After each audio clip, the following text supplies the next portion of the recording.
ఇప్పుడు ఏపీలో ఇసుక ఫ్రీ అన్నారు. కానీ డబ్బులు తీసుకుంటుర్రు అనేది ఒక చర్చ నడుస్తుంది. ఈ ఫ్రీ ఇసుక వెనుక ఏమైనా స్కామ్ ఉందంటారా? అట్లా కాదు. ఇంతకు మునుపు టెండర్‌లు పిలిచారు. సరే ఒక వ్యక్తులు తీసుకోవడం జరిగింది. రీజనల్‌గా టెండర్‌లు వేయడం జరిగింది. టెండర్‌లు తీసుకున్నాక అధికారం అంతా పూర్తిగా టెండర్ వేసిన పాడిన హక్కుదారునిదే అయితది. ఆయన ఏదో ఒక రేట్ ఫిక్స్ చేసుకొని అమ్ముతున్నారు. ఇప్పుడేమైంది అనంటే సీనరేజ్ ఫీజు వసూలు చేయము. ఉసుక ఇసుక ఉచితము. అయితే ట్రాన్స్‌పోర్ట్ అనేది చార్జెస్ ఉంటాయి గదా! మనుషులు ఇసుకను తీసి ట్రాక్టర్‌లో గానీ, లారీలో నింపడం గానీ, దానికి కూలీ అయితే ఉంటది గదా! తర్వాత లారీ గానీ, ట్రాక్టర్ గానీ బాడుగ తీసుకుంటారు.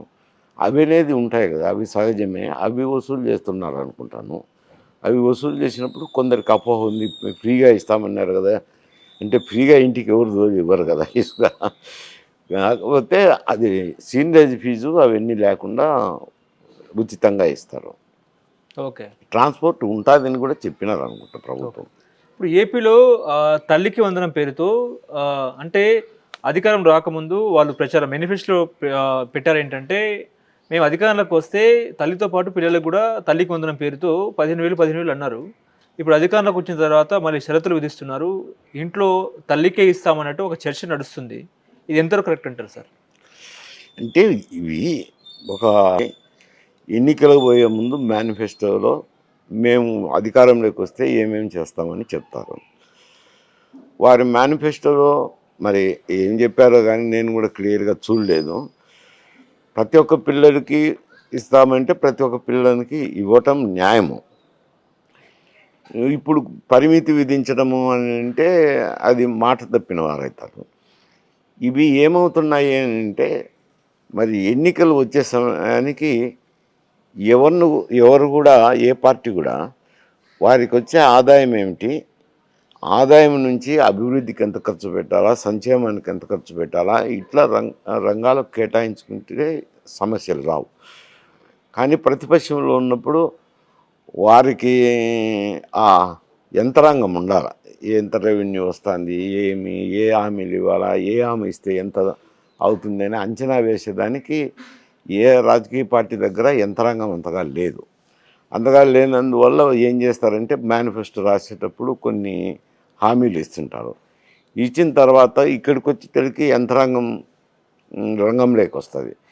సార్ ఈ పథకం చేపడితే ఇంత ఖర్చవుతది. ఈ పథకం చేపడితే ఇంత ఖర్చవుతది. అభివృద్ధికి ఇంత అవసరమైతది. రెవెన్యూ మాత్రం ఇంతే వస్తుంది అని చెప్పినప్పుడు కొన్ని షరతులు పెడుతుంటారు. షరతులు పెట్టినప్పుడు ఇబ్బంది జరుగుతుంటది. ఎందుకంటున్నాను అనంటే ఇవి ఎంతవరకు వీళ్ళు ఇచ్చిన హామీలు చూసి ప్రజలు ఓట్లేస్తున్నారు అనేది. నిన్న జరిగిన ఓటింగ్ సరళిని బట్టి చూస్తే ఒక విధంగా చూస్తే తెలుగుదేశంకు ఫేవరబుల్‌గా ఓటేసినారనే దానికంటే గూడా, జగన్ ఓడించాలనే అభిప్రాయమే ఎక్కువ ప్రస్ఫుటమవుతుంది. సరే అది సమస్య వేరు. వాళ్ళ అభిప్రాయాలు ఏముంటాయో, మనోభావాలు ఏముంటాయో ప్రజలు ఓట్లేసింటారు. ప్రజలు గూడా స్కీములను చూసే, సంక్షేమ కార్యక్రమాలను చూస్తే ఓటేస్తున్నారా అనంటే అది గూడా ఒక ప్రశ్నార్థకంగా ఉంది.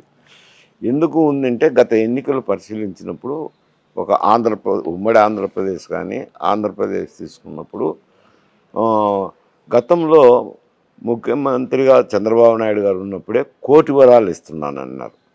అప్పుడు రజకులకు ఇస్త్రీ పెట్టి ఇవ్వడం అయితేనేమి, బార్బర్స్‌కు వారి వస్తువులు ఇవ్వటం అయితేనేమి, ఆడపిల్లలకు సైకిలు ఇట్లా రకరకాల పథకాలు కోటి కుటుంబాలకు వరాలు ఇచ్చినాను. కోటి కుటుంబాలనేసరికి కుటుంబంలో నలుగురు వేసిన 4,00,00,000 ఓట్లు వస్తాయి అని అధికారంలోకి వస్తామని ధీమా వ్యక్తం చేసినారు. తుదకు ఏమైంది? ఎన్నికలు పూర్తి అయ్యేసరికి ఫలితాలు వచ్చేసరికి 50 సీట్లకే పరిమితం అయిపోయింది తెలుగుదేశం పార్టీ.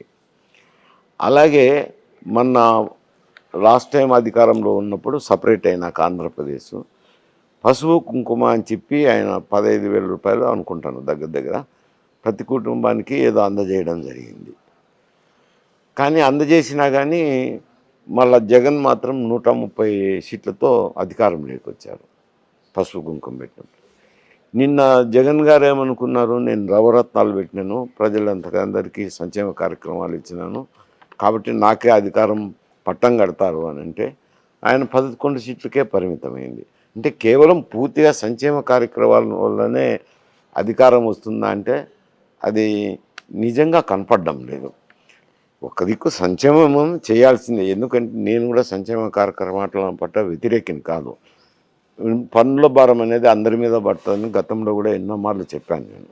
అది ధనవంతుడికైనా అని ఒకటే, మధ్యతరగతి కుటుంబీకులకైనా ఒకటే, పేదవానికైనా ఒకటిగా పన్ను పడుతుంది. కాబట్టి ఆ పన్నుల విధానం అట్టు ఉంది. కాబట్టి ఉన్నప్పుడు పేదవానికి పన్ను అనేది భారం అవుతుంది. భారమైనప్పుడు వాళ్ళకు కొంత ఊతం ఇవ్వాలి. కాబట్టి కొన్ని సంక్షేమ కార్యక్రమాలు చేపట్టాల్సింది తప్పదు. అయితే పారామీటర్ ఏముండాలంటే రెవెన్యూ ఎంత వస్తుంది, సంక్షేమానికి ఎంత, అభివృద్ధికి ఎంత అని చూసుకొని ఆలోచన చేసి విచక్షణ చేసి ప్రామిస్ చేయాలా. ప్రామిస్ చేస్తే అప్పుడు వారి మేనిఫెస్టోని కరెక్ట్గా ఇంప్లిమెంట్ చేయగలరు. అవి చూసుకోకుండా ఎన్నికలనే దృష్టిలో పెట్టుకొని, ఓట్లనే దృష్టిలో పెట్టుకొని ఇచ్చినప్పుడు ఇటువంటి సమస్యలు ఉత్పన్నం అవుతుంటాయి. ఓకే.